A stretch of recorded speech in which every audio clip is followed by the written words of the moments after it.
The real Islamic political order.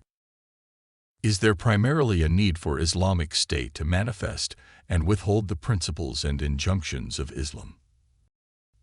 With the advent of 21st century, the concept of an Islamic State continues to face many challenges. Events like 9/11, emergence of ISIS and other terrorist outfits have played a crucial role in how people perceive Islamic State and Islam itself. Is Islamic State one of terror? What makes a state and Islamic? What determines its Islamicness? And what are its characteristics? These and other questions which need to be addressed. It is because of the sheer neglect and insensitivity of influential Muslims that Islam nowadays is suffering from Islamophobia.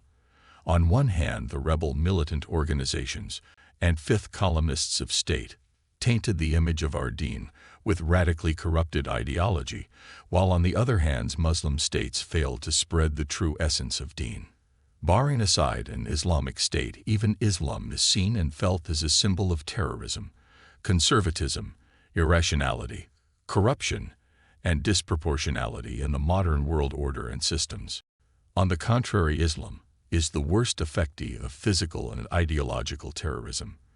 For instance, after merely over 2 decades of righteous caliphate, the fourth righteous Caliph Ali suffered disastrously from the turmoil, fitna, of Muslim dissidents and rebels of state, with a clear mandate of rebellion against a legitimate state through physical and ideological terrorism, the consequence of which led to internal turmoil and weakened the Islamic political ideology, thus damaging the externally indomitable state internally and paving way for Malukiya, the hereditary monarchy.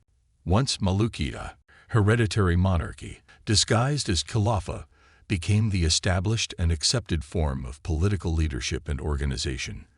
The eventual decline, defeat, and dismemberment of the Ummah also became inevitable. Within this political establishment, corruption and distortion became routine state affairs instead of accountability, and the zest of Muslims for guiding the mankind through Islamic State and principles got replaced for want of the worldly belongings, and the essence of enjoining good and forbidding evil was made to shrink to the individual level away from the state responsibilities. In time, this corruption and distortion that had set in at the core of Islamic society led to the general erosion of moral conviction in the established order. All that we need to note is that the colonial period was the inevitable outcome of Malukiya. Some Muslim thinkers believe that people's welfare can be achieved by separating politics from religion, a thought astoundingly parallel to one of the core objectives of colonialism. But mainstream political thinkers of Islam believe that when everything is analyzed and interpreted politically and economically, it means government and politics have profound impact on people's life. Thus, Allah couldn't have excluded such a critical subject from His guidance. The essence of political ideology lies in the fact that Islamic State, regardless of Khilafah or Imamah, is a coordinating agency with the powers of command and prohibitions, and a tool by which Islamic ideals can be brought to fruition.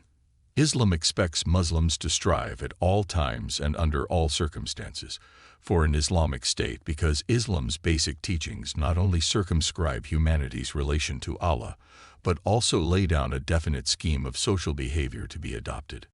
As Kalam Siddiq argues that Islamic State is the Muslims' natural habitat and their dependence on the Islamic State is as complete as that of fish on water. By identifying an Islamic State as the chief instrument of divine purpose on earth, there are only 2 options for Muslims: to live in an Islamic State or to struggle to establish one. It is impossible to be a Muslim without either living in an Islamic State or being engaged in a struggle to establish an Islamic State.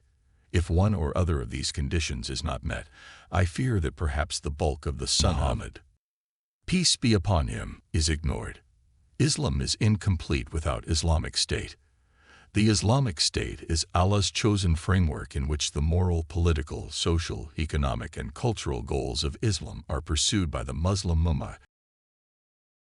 If Quran and Sunnah make spirit of Islam, then Islamic State is the body where the spirit will reside.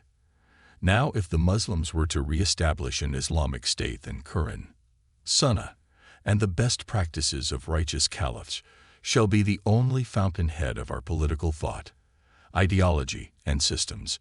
An apt analysis of Quran, Sunnah, and best practices of righteous caliphs in a comprehensive framework, encompassing the fundamentals of an Islamic state, is the most promising methodology.